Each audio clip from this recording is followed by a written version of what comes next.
Hello students, good morning to all. In earlier class, we discussed regarding about introduction of biology and importance of biology. Today's class, we are going to discuss about what is animalia and different types of basis of classification. So let us start.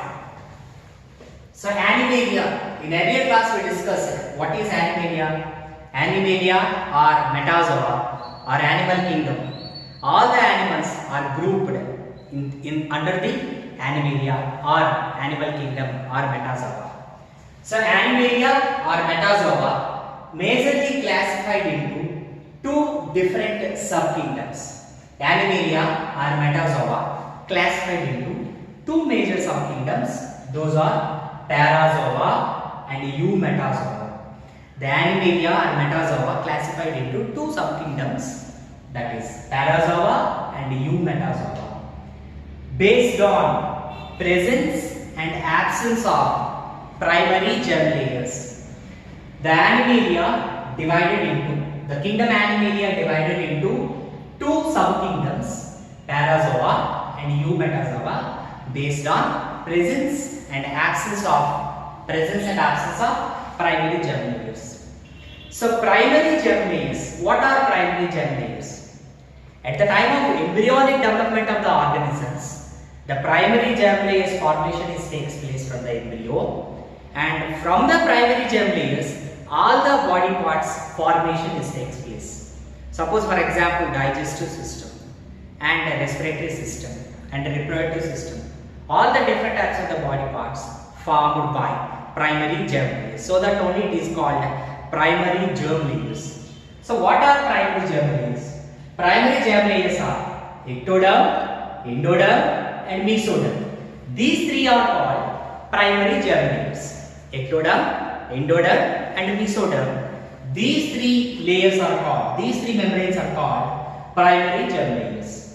Ectoderm and endoderm and mesoderm. So what is the function of primary germ layers?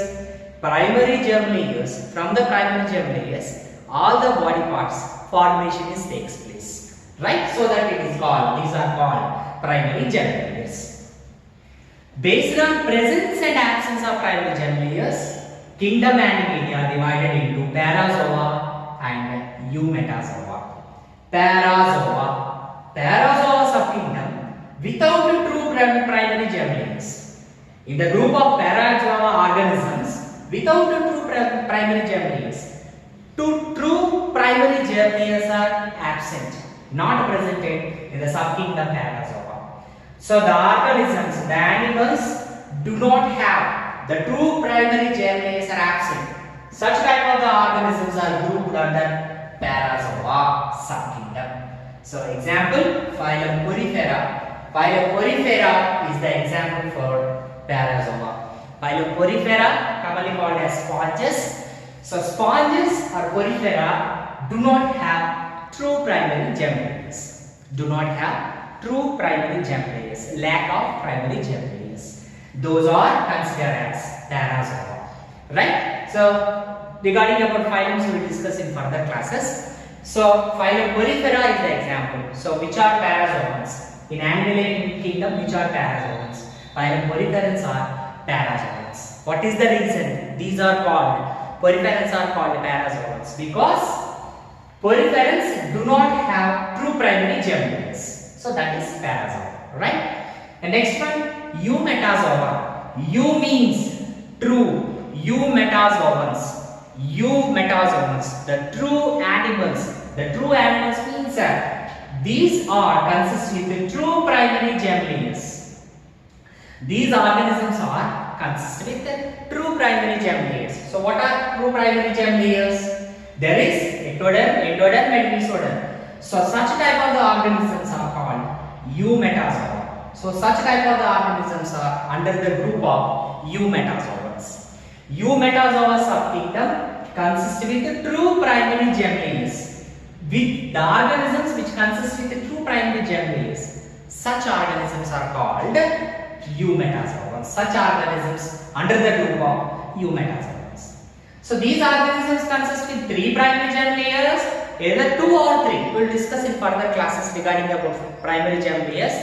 Based on presence and absence of these 3 primary germ layers, again new metazoans classified into further divisions. We will discuss in further classes. So this one understood? Right. So kingdom Animalia divided into 2 subkingdoms, Parazoa, Eumetazoa. Parazoa means without true primary germ layers. Germ layers are presented, but true primary germ layers are not presented. Ectoderm, endoderm, mesoderm is not presented.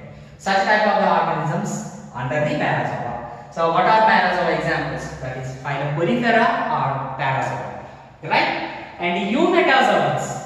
Eumetazoans consist with true primary germ layers. True primary germ layers are presented in Eumetazoa. Such type of the organisms are Eumetazoans. Right? The example for Eumetazoans are phylum Coelenterata, 2 chordates. Except Poriferans, remaining all organisms are Eumetazoans in animal kingdom. So phylum Coelenterata, 2 chordates. Regarding the phylums we will discuss in further classes. So except Poriferans, except sponges, remaining all the organisms are Eumetazoans. Up to this clear? Right. Next one. So Animalia kingdom divided into 2, classified into 2 subkingdoms, Parazoa and Eumetazoa. So why classification is required for organisms? What is the necessity of the classification? Right? Why classification is required for the animals? It helps in assigning a systemic position to newly described species. It helps in assigning a systemic position to newly described species. Suppose for example, one scientist found one new organism, and such type of new organism keep under, so what type, according to the morphological characters, so such type of organisms keep under what type of the class, what type of the phylum, what type of the genus, what type of the species. So particular, assigning it to the particular level in animal kingdom, classification is necessary. It helps in assigning a systemic position to newly described species. Systemic position means as per the morphological characters and physiological functions and metabolic activities, organisms keep under the systemic position to newly described species. So that classification is very most important for animals or organisms. And it helps in correct identification of various organisms. It helps in correct identification of various organisms. If for example, earthworm. Earthworm belongs to which phylum? Phylum Annelida. How you told? Because earthworm consists with, there is a little rings. Metamerism is presented. Metamerism is the character of, major character of phylum Annelida. So human beings are mammals, class mammals comes under chordata phylum, right? So helps in correct identification of various organisms by what? Classification. Classification helps in correct identification of various organisms. So classification is compulsory, essential for all the different types of the animals which are presented in Animalia. And it's needed for convenient study of animals. So classification is needed for convenient study of animals. So study of the animals. For example, cockroach belongs to phylum Arthropoda. So what type of the morphological characters are presented? What type of the phylum characters are presented in particular animal? So that needed for convenient study of animals, classification is essential. Right? So why classification is required? It helps in assigning a systemic position to newly described species. It helps in correct identification of various organisms and needed for convenient study of organisms or species. So how the classification had done? How the classification takes place in Animalia kingdom? So scientists had done the classification throughout the animal kingdom. On what basis? What are the parameters? What are the scenarios the scientists had considered? So those are called basis of classification. So on what base classification had done? all animals presented in Animalia or animal kingdom classified into further phylums, classes, groups, divisions and genus and species. Those are classified by what parameters? The parameters are called basis of classification, right? So there is major different types of the basis of classifications are proposed by the scientists. Those are helpful for different types of the classification in animals in Animalia kingdom, right? So basis of classification, the major basis of classifications are what? Those are arrangement of cells. Arrangement of cells, these are called levels of organization.